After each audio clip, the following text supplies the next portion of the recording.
Don't forget, we are not saying your family is not nice. You have the best family in the world. Mo ṣe gbàgbé o, a sọ pé ẹbí rẹ ọ̀dà o, ìwọ lẹbí rẹ ń tàbí lágbàáyé. But you can renew. Ṣùgbọ́n o lè sọ́dọ̀ tán. Hallelujah. Hallelujah. And when you renew, you become newer. Ìgbà tí o bá sọ di ọ̀tun, ó wà di ọ̀tun pátápátá. Ó tuntun sí i. Ó wà tuntun sí i. Hallelujah. Hallelujah. Look at the aircraft that are flying from country to country. Ẹ wo àwọn ọkọ̀ bàálù tí wọ́n ń fò láti orílẹ̀-èdè kan sí orílẹ̀-èdè míì. Some of them are over 100 years old. Àwọn inú wọn kọjá ọgọ́rùn-ún ọdún. When you go there, look at it, it's looking beautiful. Pẹ̀lú ẹni tó dúró sí ẹni tó lẹ́wà ni. Look at it, enter into it, you will think you are in paradise. Ìwà wò dáadáa wọ inú ẹ̀, ó rò kò wà ní paradíṣe. But some of them have gathered over 100 years. They have been alive over 100 years. Ìmí sì pé bí ọgọ́rùn-ún ọdún tó ti ń fò. But because they always renew them. Nítorí pé wọ́n máa ń sọ wọ́n di ọ̀tun. Lọ́nà wo? If any part is faulty, they remove it, they put a new one. Bí ẹ̀yà kan lára ẹ̀ bá ti ní wàhálà, wọ́n yọ kúrò, wọ́n fi tuntun sí i. Then it becomes new. Yóò wá di ọ̀tun. So it's always new. Torí náà, gbogbo ìgbà ni máa ń tuntun. Every part of it is always new. Gbogbo ẹ̀yà rẹ̀ máa ń tuntun. Because new ones are always put there to replace the one that is going back. Torí pé tuntun ni máa ń fi rọ́pò ti àtijọ́.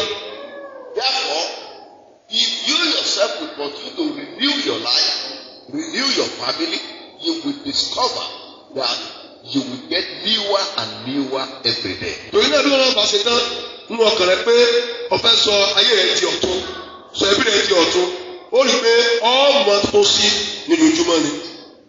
The reason our families get stale. Ìdí tí ẹbí wa tó fi tó kù is we don't renew. Ní pé àtọ́ di ọ̀tun. Hallelujah. Hallelujah. We don't renew.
Doing what is necessary. So tó tọ́. What do we mean by balance? Kí náà pé dídọ́gba? Agreement. Bí sọ̀kan.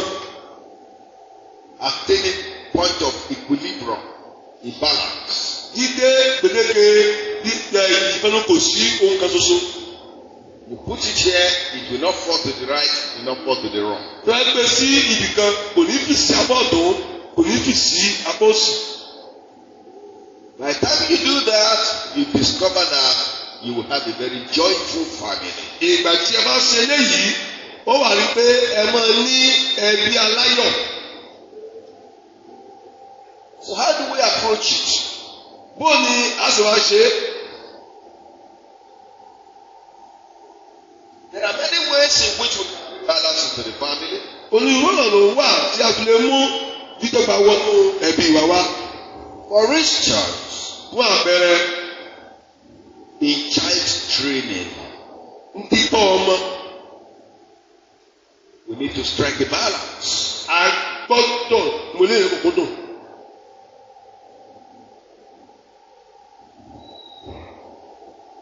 Like for instance, work, balancing between work and the home. Gẹ́gẹ́ bí àpẹẹrẹ, mímú ìdọ́gba láti ibi iṣẹ́ àti ilé. Whether you are a salary earner or you are a business person, Bóyá ọjọ́ tó ń gbowó oṣù tàbí òṣìṣẹ́ okòwò fúnra rẹ̀. you should be able to balance between your work and your home. Ó yẹ kó lè mú ìdọ́gba wọ ibi iṣẹ́ rẹ̀ àti ilé rẹ̀. We will look at that. À ń gbélé ìyẹ̀wò. Maybe in the area of the character of the husband and the character of the woman. Bóyá ní ìhà ti ìhùwàsí ọkọ tàbí ìhùwàsí aya. Maybe the husband is an extrovert and the woman is an introvert. Bóyá ọkọ kẹ́sìkáde ni ìyàwó sì rèé ìmọ̀tòtì mọ́lé. And they want to continue to operate together. Wọ́n sì fẹ́ tẹ̀síwájú láti máa bára wọn rìn papọ̀. And they want to be happy together. Wọ́n fẹ́ máa bára wọn ṣepọ̀. They should know how to bring a balance into the family. Ó yẹ ká lè mọ̀ bí wọ́n ṣe mú ìdọ́gba wọnú ẹbí yìí. Inability of stakeholders of the family to strike a balance is usually the cause of disagreements. Àìní agbára fún olórí ilé yìí láti mú ìjọba wọ inú ilé tó máa ń fa àríyànjiyàn. What about in the area of tastes and desires? Nípa ìgbòǹgbẹ àti òdèyàn kótó. What you love to eat? Ohun tó kótó láti máa jẹ. What I don't love to eat? Ohun tẹ́mi náà kótó láti máa jẹ. My ambition, your ambition? Èrò ọkàn mi, èrò ọkàn rẹ. My aspiration, your aspiration? Ohun tí mo nàgà wò, ohun tí mo nàgà wò. My vision, your vision? Ìran mi, ìran rẹ. You should be able to strike a balance. Ó yẹ kí o lè ní ìdọ́gba. Hallelujah. Hallelujah. You don't strike a balance, there can be no peace in the family. Tí ó bá sí ìdọ́gba nínú rẹ̀, kò lè sí àlàáfíà nínú ilé. What about in the general family code of conduct? Ìhùwàsí gbogbo ẹbí kọ́.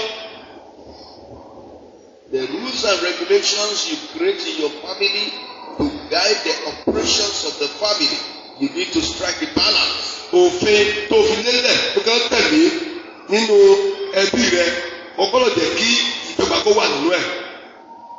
Hallelujah. Hallelujah. We are going to look at these areas today. A tún gbé iná yẹ̀wò lónìí. Are you ready to go? Tẹ̀síláàtì tẹ̀síwájú. Are you ready to go? Tẹ̀síláàtì tẹ̀síwájú. Are you ready to go? Tẹ̀síláàtì tán láì tẹ̀síwájú. Some people will say, Pastor, what are you talking about? Àgbọ̀dọ̀ pé pásítọ̀ ìwé ló sọ yìí. to allow us to pray that God will kill our enemies and let us have money and what lecture are you giving? Ẹ̀sìn jẹ́ ká gbàdúrà ká pa àwọn ọ̀tá wa ká wo ọrẹ ẹgbẹ́ yìí àbí èwo ní ẹ̀kọ́ tẹ́ fẹ́ tó gbé kalẹ̀ yìí. If God is to arise and take orders and begin to kill enemies, you may be the first person he will kill. Bí Ọlọ́run bá dìde kó mú àdá kó bẹ̀rẹ̀ sí pa àwọn ọ̀tá ìwọ gan ni àkọ́kọ́ yóò kọ́ pa. Because most of us are the enemies of ourselves. Torí pé ọ̀pọ̀lọpọ̀ àwa gan ni ọ̀tá ara wa. Why don't you let us learn the truth and be free? Sì ní ká kókó ẹ̀kọ́ ju òtítọ́ ká lè bá dòmìnira. I will just teach you one or two things, then I will ask everybody to begin to participate. A kàn kọ́ wa ní nǹkan ẹ̀kan sí méjì, then a wà á bí a ní ìbéèrè. Let us start with the home. Ẹ já bẹ̀rẹ̀ pẹ̀lú ìdílé. Work and home. Ibi iṣẹ́ àti inú ilé. You see, this is where disagreement usually first appears in the family setup. Ìgbà yìí gan ni àìgbọ́ra-ẹni-yé tí máa kọ́kọ́ ṣẹlẹ̀ nínú ẹbí. Did you hear me, church? Ṣé ẹ gbọ́ mi ìjọ Ọlọ́run? In the area of our daily work and our home, our commitment to our work, our commitment to our home, if we don't strike a balance, we will soon break that home. Ní ìhà ti iṣẹ́ wa àti ilé wa, bí aṣèkájì fún iṣẹ́ àti inú ilé wa, bá àbá mú dídọ́gba wọ ọbẹ̀ lọ, ilé yẹn kò lè dúró, á yá pa. Maybe you get a job as a man. Bóyá ọkùnrin ní òtítí iṣẹ́. And the condition of service is 6 in the morning to 8 in the evening. Àgbékalẹ̀ ibi iṣẹ́ yìí pé aago 6 láàárọ̀ ó ti kó òde ibi iṣẹ́, ó kó bẹ́ẹ̀ aago 6 ti ìrọ̀lẹ́. But your wife closes at 2:00. Ìgbéyàwó rẹ̀ á ti síwọ́ iṣẹ́ láago 2 á ti wà nílé. Then she will be waiting for you. A máa dúró dè ọ́. From 2:00 to 8:00. Láti aago 2 ọ̀sán di aago 8 alẹ́. And when you add the time to close from work, the time to trek to the bus stop, the time to get home, maybe through hold up and all the rest of it, maybe you get home about 9:30. Bóyá ká wò pé ó kó níbi iṣẹ́ ní aago 8, ó lè ṣẹ̀ dé ìlú ti wọkọ̀. Bóyá ọ̀rọ̀ súnkẹrẹ màkẹrẹ wà lójú títì kó tó délé agbọ̀wọ̀ bíi aago 9 àbọ̀ sí aago 10. And the moment you enter, you are tired all over. The wife has prepared food and, expecting to get at least a little of your attention before the close of the day. But you are so tired that you cannot even give any attention. Gbàrà tó wọlé báyìí, ó ti rẹ̀ ọ́. Wọ́n wọ́n pé bóyá kó fẹ̀yìntì lẹ́ẹ̀kó sùn. Tòbóyàwó rẹ̀ ó ti dáná, ó ti gbóúnjẹ fún ọ. Ó tún wá ń wò wípé ó yẹ kí o tẹ̀lé farabalẹ̀ fóun kẹjọ jíròrò díẹ̀ kó o tó sùn. Ìwọ sì rèé, ó ti rẹ̀ ọ́ sára. What do you do in that circumstance? Kí ló ṣe ní ipò báyìí? There must be a way of adjustment. Ọ̀nà gbọ́dọ̀ wà tí a fi àtúnṣe díẹ̀ ń bẹ̀. If you don't adjust, it will adjust your family. Torí tí ọba ṣàtúnṣe nípa àtẹ̀yẹ, òun fúnra ẹ̀ yóò tó ẹbí rẹ̀ ṣe. Hallelujah. Hallelujah.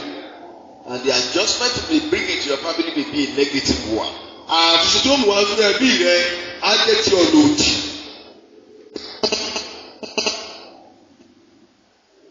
Or Or maybe you are a businessman. Tàbí ó jẹ́ olókòwò. You go from place to place, you move from place to place. Ọmọ rìn káàkiri níbìkan sí ibòmíràn. But your wife is selling wares in front of the house. Ṣùgbọ́n ìyàwó rẹ̀ òun ká ọjà níwájú ilé. It's always available at home. Gbogbo ọmọ wà ní ilé. But you are never available at home. Ṣùgbọ́n ìwé sábà gbélé. If adjustment is not made, problem will come. Tí ó bá sí àtúnṣe, wàhálà ó ṣẹlẹ̀. Whatever is the condition of your work,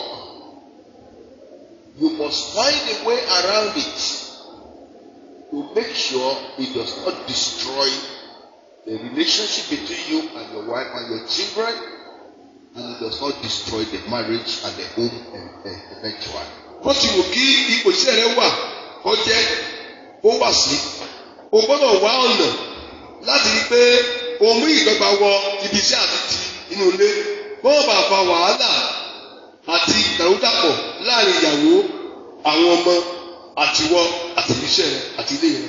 What kind of adjustment can we make? Irú àti owó ni a lè ṣe níbẹ̀ yẹn. Number one, àkọ́kọ́, if it's a paid job, wọ́n á fẹ́ iṣẹ́ tó ti ń gbowó oṣù ni. You can change that job. O lè yí iṣẹ́ ìpadà. Get another one. Fóònù ló ṣe yẹn. Eventually it's going to destroy your home. Nítòótọ́ ó lè pa ẹbí rẹ lára. You can change that job. O lè pààrọ̀ iṣẹ́ yìí. Well, that will settle a lot of friction, a lot of tension. Eléyìí yóò mú ọ̀pọ̀lọpọ̀ ìdàrúdàpọ̀ fẹ́ kó wà lólé àmú kúrò. And if you are doing your own work, you are a businessman. Bóyá ìwọ jẹ́ oníṣòwò tó ń ṣe ara rẹ. Maybe if the woman that is so busy or the man that is so busy, you can come to a round table conference between yourselves and work out a workable timetable for yourself. Bóyá ìyàwó ni ọwọ́ rẹ̀ ti ń bí iṣẹ́ tàbí ọkọ ọwọ́ rẹ̀ ti ń bí iṣẹ́. Ẹ̀yin gbọ́dọ̀ gbọ́ra iye kí ẹ jókòó papọ̀ kí ẹ ṣe àṣàrò ọ̀nà tẹ́gbẹ̀gbà tẹ́gbẹ̀gbẹ̀ ọ̀rọ̀ kan láàárín ayé jẹ́bi ní ìgbọ̀rọ̀ ẹni yé nínú ẹbí. Hallelujah. Hallelujah. There is nothing you can't work out. Kò sóhunkóhun tá a lè ṣe. If you work it out, it will adjust itself. Tí a bá lè ṣe àtúnṣe náà fún ara rẹ̀ ló tún ara rẹ̀ ṣe. Make sure you don't come back home late. Rí dájú pé ọ̀pẹ́ wọlé. Maybe you just married a woman. Bóyá ọ̀sẹ̀ gbé ìyàwó. But you are never available. Ṣùgbọ́n ìwọ rèé o sábà gbélé. Because your work does not allow you to be available. Nítorí pé ṣé kò ń ṣe kò fàyè gbà ọ́ láti wà nílé. Even to have time to manufacture your children, you have no time to manufacture children. Láti jókòó gan kó o pèsè àwọn ọmọ gan o ráyè pèsè àwọn ọmọ.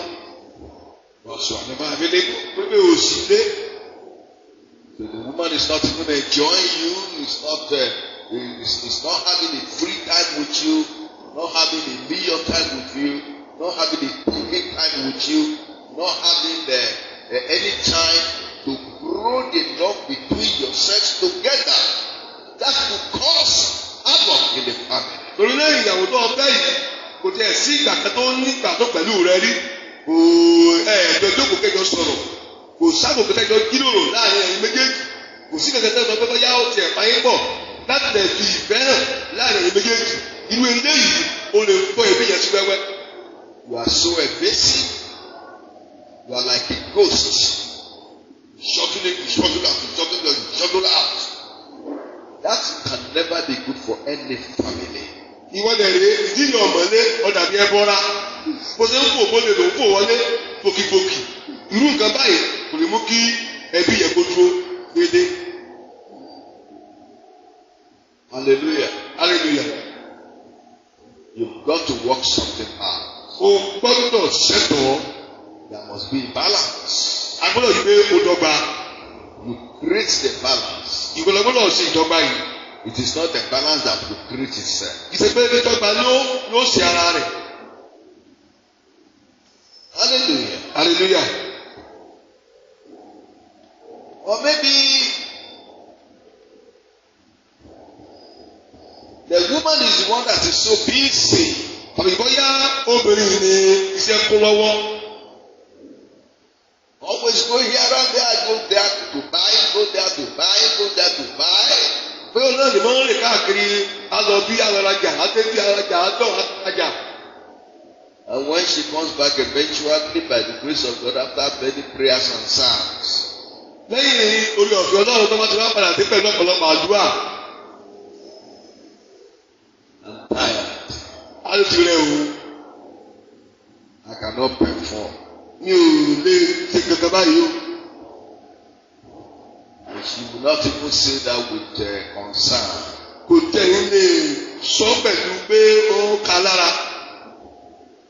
We fight. Pẹ̀lú ìjà ló fi sọ. Are you this man? Are you not considerate at all? Ìwọ ọkùnrin gan tí o tẹ̀lé owó ni. Once this morning and now you have come and you are saying you want to be riding me again. Are you not considerate at all? Mo lọ látàárọ̀, mo dé ní ìsìn, òun sọ pé olùdókòwò mi lẹ́sìn. Ṣé o tẹ̀lé owó rárá ni? The fact is, the man did not marry you because he wants you to be running about looking for money without satisfying him. Òótọ́ bẹ̀ ni wípé ọkọ yóò fẹ́ ọ pé kọ́ ọmọ rẹ̀ káàkiri sákàkiri mọ̀ wá owó nítorí ọkọ fẹ́ torí owó bí kò sí pé ọ fẹ́ ọ láti lè tẹ́ lọ́rùn. All of you must be committed to the initial objective of the marriage. Ẹ̀yin méjì ẹ gbọ́dọ̀ gba ìjì fún àgbékalẹ̀ bẹ́ẹ̀ni gbé ìyàwó yín kalẹ̀ tẹ̀ fẹ́ra yín. We want to keep each other's company, number one. Àkọ́kọ́ ni pé ẹ gbọ́dọ̀ máa bọ̀ ara ru ara yín. That's why we get married. Mo ta fi ṣègbéyàwó ní. To keep the company of each other. Láti mọ ẹ̀yin méjèèjì máa fi ara ru ara yín. God saw Adam going and coming in alone in the garden of Eden. Ọlọ́run lẹ́nu Ádámù pé òun nìkan ló dá wà nínú ọgbà Ídẹ́nì tí ń lọ tí ń bọ̀. But every other being that he created had their own companions. Ṣùgbọ́n àwọn omi tí Ọlọ́run tó ń dá gbogbo yẹn ní ìtẹ́jọ́ rìn papọ̀. Only Adam had no companion of his. Ádámù nìkan ni ò ní ìtẹ́jọ́ rìn papọ̀. And God said, well, let me make for him a helper that is good for him, so that she can keep his company also.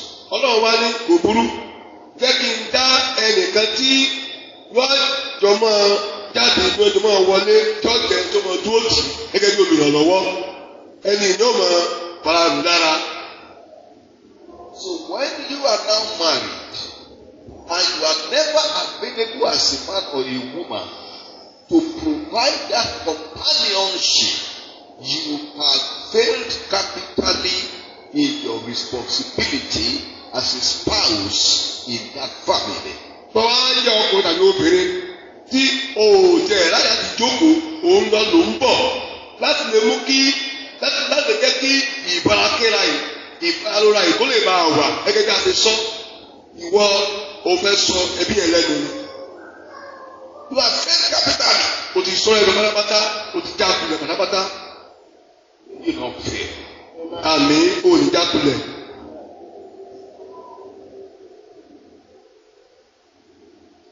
Let me look for a helper good for me.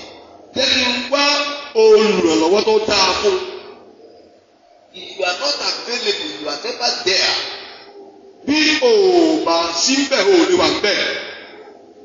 You are never available to provide that help for your partner because you are always evasive. You are always going and coming like a ghost. You have also failed in that area. Bí o bá lè wà láti lè jẹ́ ìrànlọ́wọ́ gidi fún ẹnìkejì rẹ, òun bọ̀ bí ẹbọra, o ti já kulẹ̀ ní ìhà rẹ̀ yẹn. You may be saying after all, I'm looking for money for my family. We thank God for your life. O lè sọ pé ṣé wọ́n ní mò ń wá fún ẹbí wa àti pẹ́lú Ọlọ́run fún ayé rẹ̀. But you can still fend for your family without destroying the heart of your partner. Ṣùgbọ́n o sì lè wá ìjẹ fún ẹbí rẹ láì pa ọkàn ẹnìkejì rẹ lára. Hallelujah. Hallelujah. The golden rule tells us,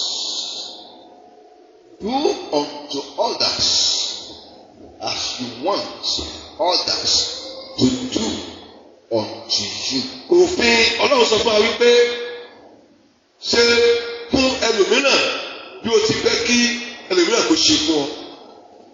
So if you would like your wife to treat you the way you are treating her, then go ahead.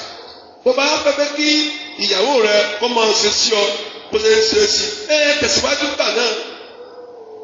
And if it is the wife that wants the husband to deal with him or with her, the way she is dealing with the husband, then go ahead. Ó lè jẹ́ ìyàwó lọ́fẹ́ kí ọkọ ẹ̀ náà kó máa ṣe sí bí ó ṣe ṣe sí ọkọ rẹ̀ tẹ̀síwájú.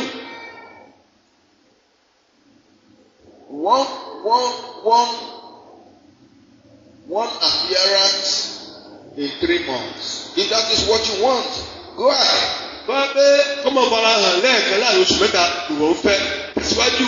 But the truth of the matter is, whatever you are doing now, sooner or later will boomerang and come back to you. Rántí pé ohun tó ń ṣe ní ìsìn láìpẹ́ láì jìnnà yóò padà kì í sí ọ̀dọ̀ rẹ. We can go on and on. A lè tẹ̀síwájú bẹ́ẹ̀ àti bẹ́ẹ̀ bẹ́ẹ̀ lọ.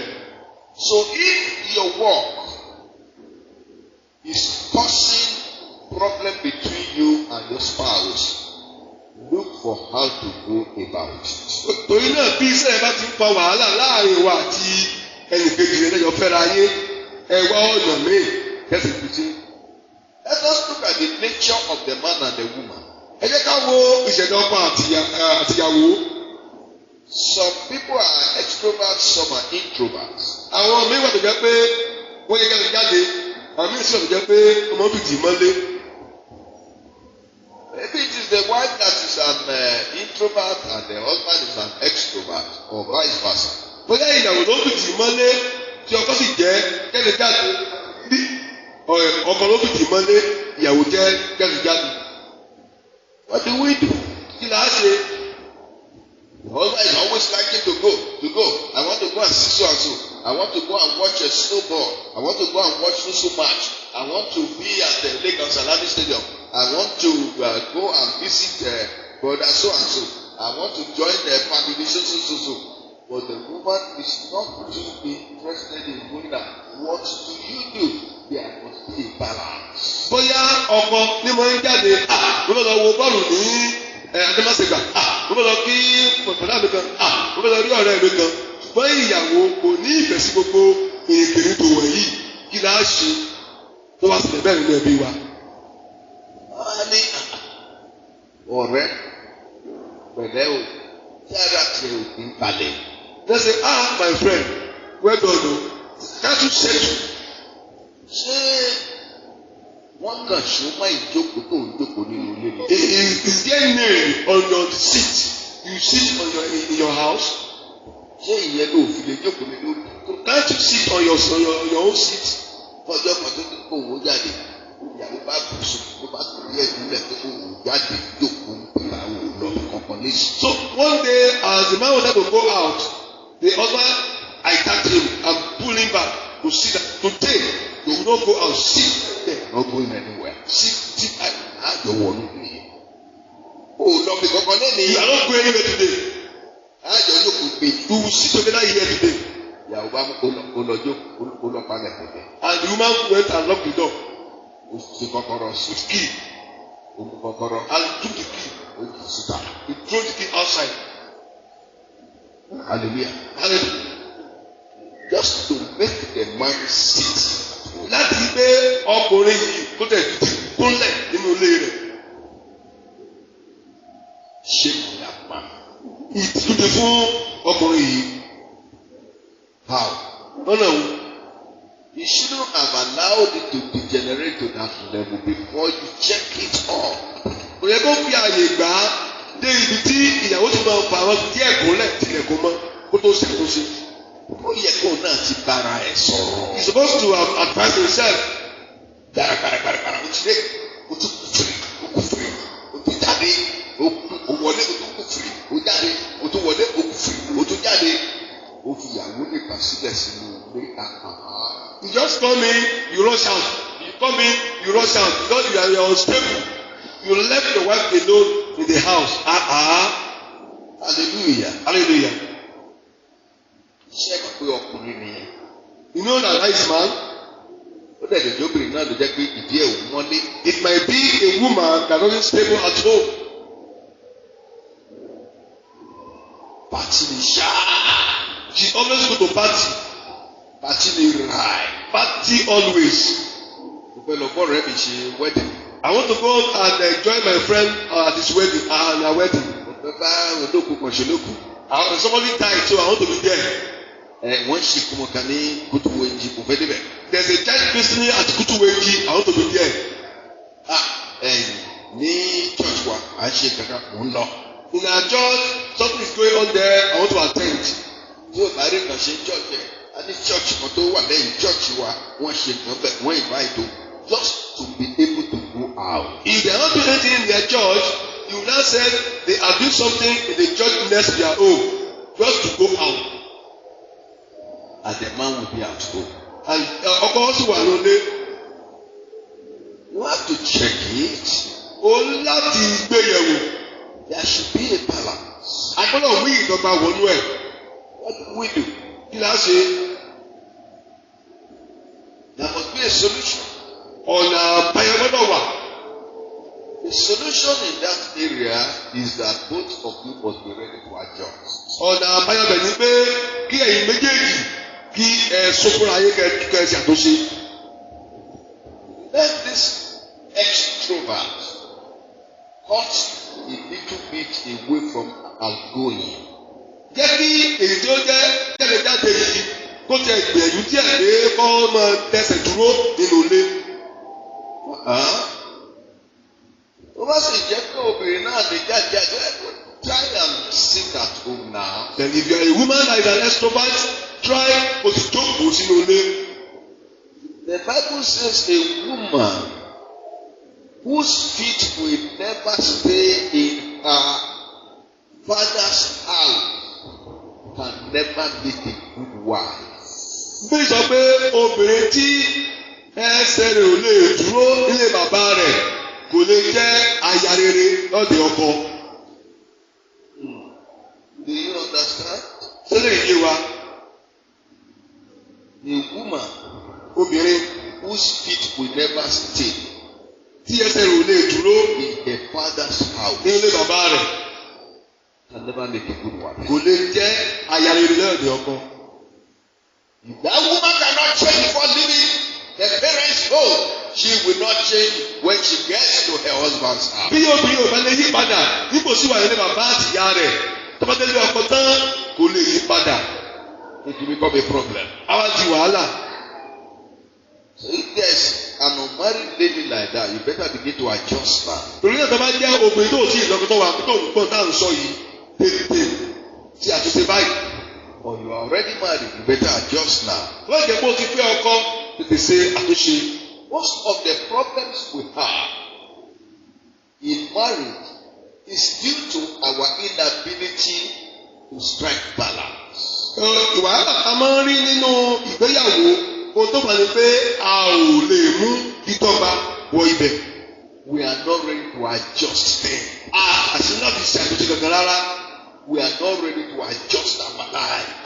Ti tẹ́ láti ṣe àtúnṣe nípa ayé wa. We want to continue to go the way we have been going. a fẹ́ tẹ̀síwájú láti mọ ìrìn bí a ṣe ń rìn tẹ́lẹ̀. Let me tell you something. Kí ẹ sọ nǹkan fún wa.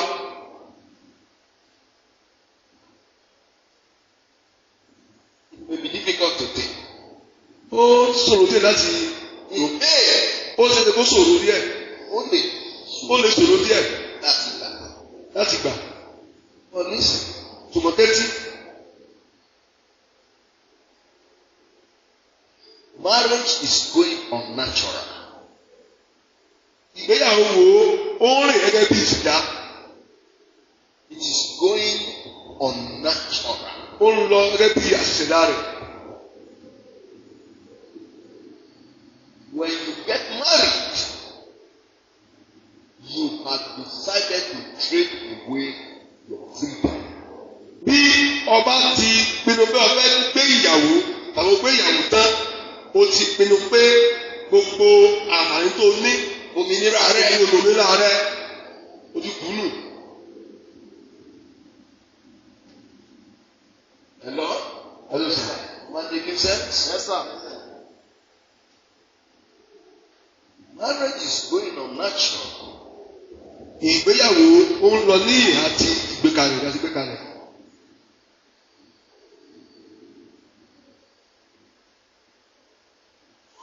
When you are unmarried, Tí o bá ti ìgbéyàwó, you are free for yourself. o ní òmìnira ara rẹ. You can go wherever you want to go. Ibi bá wù ọ́ ló lè kọrí sí. You can take yourself wherever you want to take yourself. O lè mú ẹ lọ tó fẹ́ múra rẹ lọ. You can take your own decisions. O lè pinnu fúnra ara rẹ. If you like, you may not eat. Tó bá wù ọ́ lè má jẹun. If you like, you may not buy clothes for 20 years. Tó bá wù ọ́ kó ogún ọdún o lè má ra aṣọ.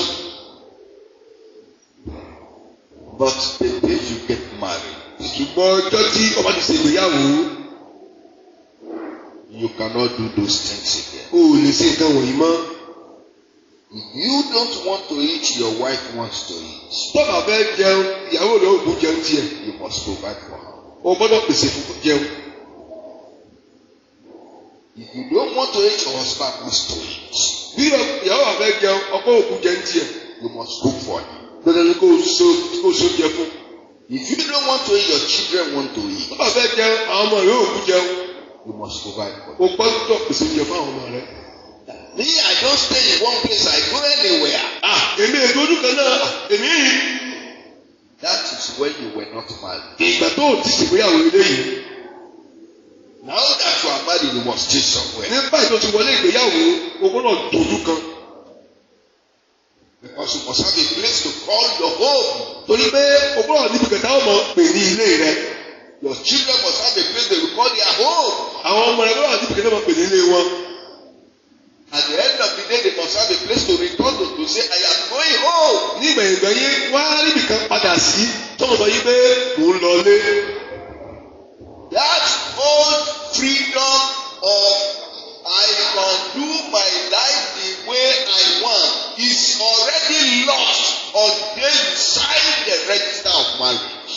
Òmìnira ìgbàlè tó ní pé mo lè ṣe ayé mi bó ṣe wù mí, o ti kú dànù ní ọjọ́ tí o wọ́ sí ìwé ìgbéyàwó. That's why I said it's like going unnatural. Omi sọ pé ìgbéyàwó ń lọ gẹ́gẹ́ bí a ti ṣẹ̀dá rẹ̀. When you are married, Tó bá ti gbéyàwó, look at me as I am. No, bó ṣe lẹ́wà.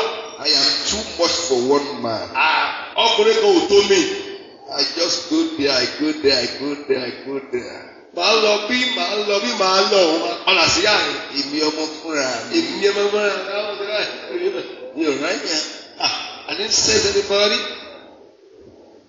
Bára ọkùnrin kan tó dáa ní kí n fi kẹ́kẹ́ gbowó ọwọ́ ẹ̀ kí n máa bá ṣe ní. If I see any man like I can just meet him, take money from him and then go my own way. Well, it's not good. Kò burú, gbogbo ẹ̀ ń ta. But we are not questioning you now. Ṣùgbọ́n àbẹ̀rẹ̀ ìbéèrè kan lọ́wọ́ rẹ̀ ń ṣiṣẹ́ But yìí. that was when you were not married. Mo tó ń ṣe ni pé ìgbà tó ti gbéyàwó nù. Now that you are married, you cannot do that anymore. Ní èsì tó ti gbéyàwó báyìí o ò lè ṣe bẹ́ẹ̀. You have lost that freedom. Òmìnira yìí o ti kú dànù.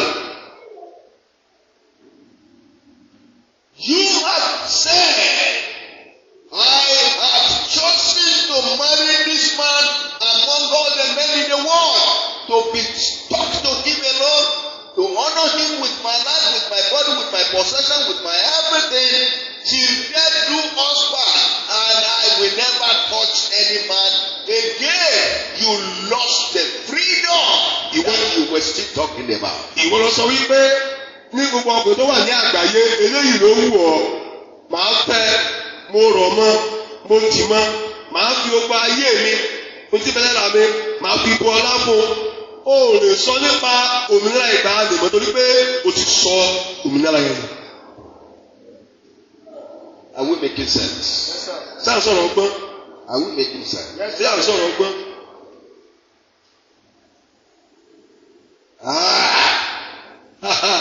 Ìní ọmọkùnrin fúnra mi. Me as a young boy. Àwọn ọmọbìnrin mi máa ń kọ nọ́mbà sí wọn lára ni. I write numbers on ladies. Nígbà tí mo kàkàkà dé orí 350, mo lose count. When I counted about 350 ladies, I lost count. Now that you are married, báyìí ti ìyàwó, you still want to continue in that order. Ọ̀gbẹ́ni sọ̀rọ̀ yẹn máa kà wọ́n lọ. You are a reprobate. Ọjẹ́ ẹtí o ti yẹ ìdíra. Ọjẹ́ oníyèdíra. You already lost that freedom. O ti sọ òmìnira náà nù. To go on natural. Torí pé o ti wọnú ìṣẹ̀dá lọ.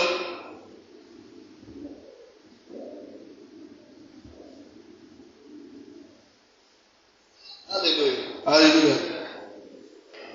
Are we together? Ṣé àwọn àgbẹ̀ papọ̀? You lost that freedom. O ti sọ òmìnira náà nù sàn. Our inability to make ourselves understand this basic truth is what is causing us problem. Torí pé a kọ̀ láti lè mọ òtítọ́ tí à ń sọ yìí, ló fa wàhálà.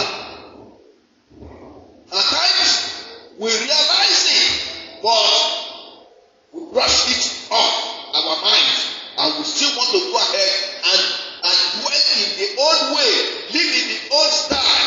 Then problem will come to the family.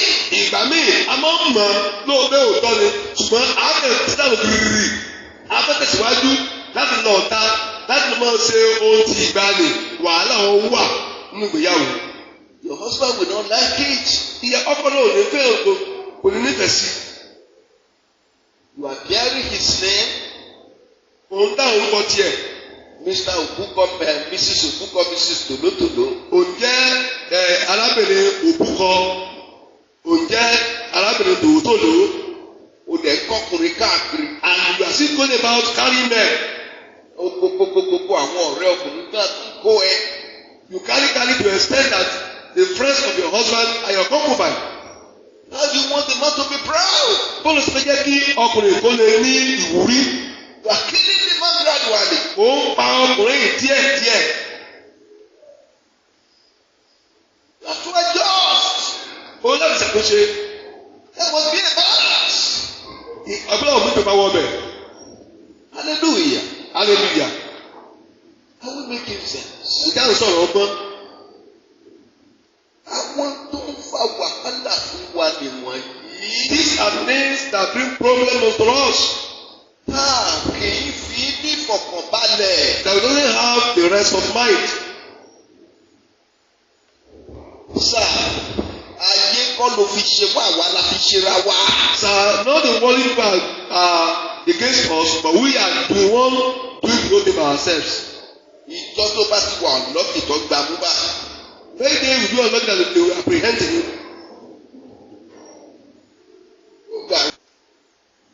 Àpọ́n tí ó láya tó mi nìkan sùn. Àpọ́n tí ò láya ó máa sọ̀rọ̀ tó mi nìkan sùn.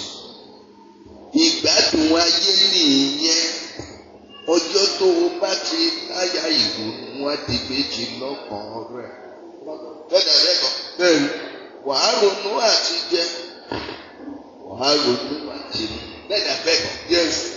A bachelor or a spinster that is unmarried is sleeping alone, waking up alone. That is the enjoyment of life. Ìgbà tó ti wà náà tó ti ṣègbéyàwó. òun dá sùn, òun dá jí, ìgbà tó ń gbà náà nìyẹn. But the moment you get married, your thoughts will split into two. Ẹsẹ̀ kẹsì tó bá ti pèsè ìgbéyàwó, ìrònú rẹ̀ ti di You méjì. think of your wife, you think of your children, you think of how to eat, you think of house rent, you think of school fees, you think of this, you think of that, you think of the health bills and all the rest of them. It's no longer the same. Ọmọ ló ń tara rẹ̀, ìyàwó, àwọn ọmọ, owó iléèwé, owó ilé àti bẹ́ẹ̀ bẹ́ẹ̀ lọ. Kò lè rí bákan náà mọ́. If I were a bachelor, Tí n bá jẹ́ ẹjọ́ ti ṣègbéyàwó, with all the grace that God has given me, pẹ̀lú gbogbo orí ọ̀fẹ́ tí náà ti fún mi, I will fill the whole of this compound with beautiful, best Jeep cars. màá tún gbogbo agbègbè yìí pẹ̀lú ọkọ̀ tó dára. And build a nice house. Màá kọ́ ilé. Because what? Kí nìdí? I have no responsibility towards anybody. Ìgbà tí mi ò ní bùkátà kan mo fẹ́ ṣe fẹ́nikẹ́ni. Any money I have goes on myself. Owó tí má ti ní ara mi níbi tọ́jú.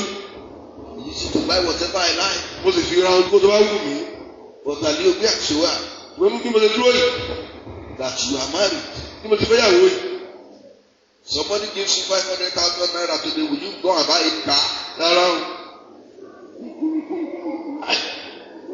Why? Because there is expenses here and there. My wife is there, my children are there. Expenses of who and what and My wife is there, my children are there, pay their school fees, they buy them clothes. And by the end of it or tomorrow you tell me you are broke. Yes. Hallelujah. Hallelujah. That is it. Mo ṣe rí nìyẹn. So people of God, Torí náà ẹ̀yẹ ènìyàn Ọlọ́run. don't give yourself problem. Mọ́ fún ààrẹ ní wàhálà. Don't give yourself. Mọ́ fún ààrẹ ní wàhálà ṣe. Most of the troubles we have are self-caused. Ọ̀pọ̀lọpọ̀ ìdààmú tá à ń ní àfọwọ́fà ara wa ni. Don't still think you are natural when you have lost your natural self. Mọ́ ya olè ti ìṣẹ̀dá nígbà tó ti sọ ti òmìnira rẹ nì. Don't look at yourself as a spinster or as a bachelor when you are already married. Mọ́ wo ara rẹ bẹ́ẹ̀ ni pé o ò tí ṣègbéyàwó lẹ́yìn ìgbà tó ṣègbéyàwó tán. If you want to continue the way you were doing before you got married, it means you don't want a home. Wọ́n fẹ́ tẹ̀síwájú láti máa ṣe bó ti ń ṣe pẹ̀lú ti ṣègbéyàwó o ò lè ní ilé. Want a home? O ò nílò ilé nìyẹn. You like ilé yẹn. You don't like this. Hallelujah. Hallelujah. Are you getting what I'm saying? Bẹ́ẹ̀ mo yọ lóye wa. The Lord help us. Olúwa kó ràn án lọ́wọ́. So we can go on and on and on and on and on. A lè tẹ̀síwájú bẹ́ẹ̀ bẹ́ẹ̀ àti bẹ́ẹ̀ bẹ́ẹ̀ lọ. Everything is about balancing. Gbogbo ń dá lórí ìdọ́gba. What balancing do you want to do in your home today? Títí báwo lọ fẹ́ ṣe inú ilé ẹ lónìí? We have spoken about balancing between our work and our home. Ayé sọ̀rọ̀ dídọ́gba lẹ́yìn lórí iṣẹ́ wa àti ilé wa. You must not allow your work to destroy your home. O gbọ́dọ̀ fi àyè gba iṣẹ́ rẹ kọ́ pa ilé rẹ run. You must not allow your work to destroy the love between you and your spouse. O gbọ́dọ̀ jẹ́ kí iṣẹ́ rẹ kó pa ìfẹ́ tí wọ́n láàrin wọn àkọ́kọ́ rẹ kó pa á run. We have also spoken about getting married and getting unmarried. A sọ̀rọ̀ nípa gbogbo ìgbéyàwó àti àìsígbéyàwó.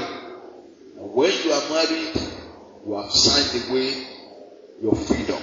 Tí o bá ti ṣe ìgbéyàwó, o ti fi ọwọ́ sí àìsí òmìnira mọ́.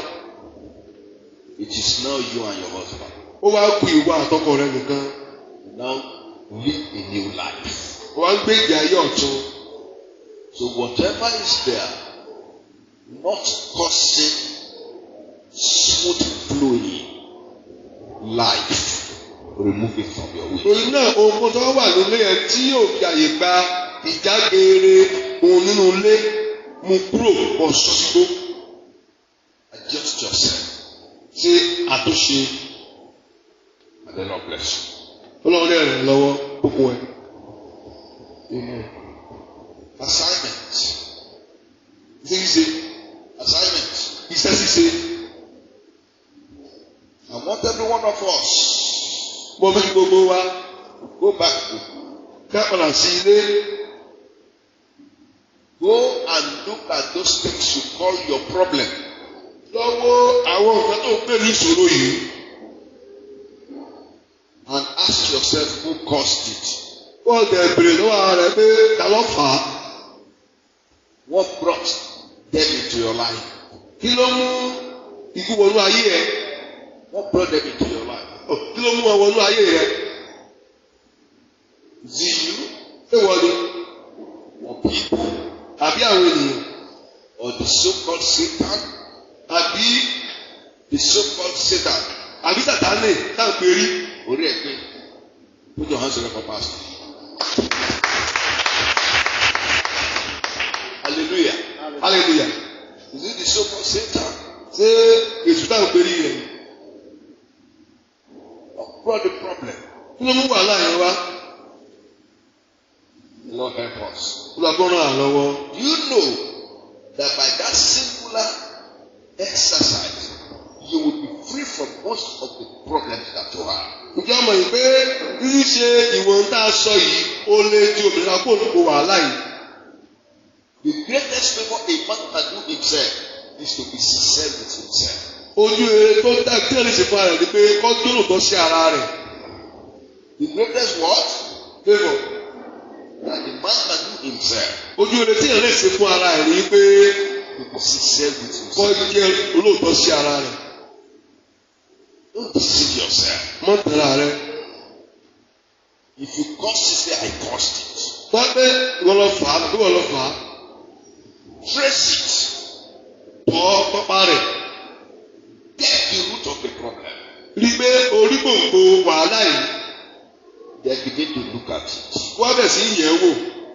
Then see how many branches that simple problem has given rise to. Wá wo iye ẹ̀ka tí wàhálà yìí tó ti ní. It is still the same part of the whole. Ó sì jẹ́ ètò ohun tí gbà ní. How did it come? Báwo ló ṣe wá? Determine it. Láàrin ìlú àyà. And you will be free. Ó sì dòmìnira. The moment you are able to determine the cause of that problem, it means you will never make mistakes to go there again. Ìwọ̀n ìgbà tí o bá lè ronú nípa ohun tó ń fa wàhálà yìí wá yìí, o ò ní lè padà sínú rẹ̀ mọ́. Then you will be saved from further problems. Ó tún wá dènà de àwọn wàhálà mi tó wọlé. And the Lord bless you, Jesus. Ó bá sì kọ̀ọ̀kan lórúkọ Jésù. If God has blessed us today, let's put our hands together for the Lord. Ẹ jẹ́ àpàtàkùn ọgbọ́n náà lè dùn.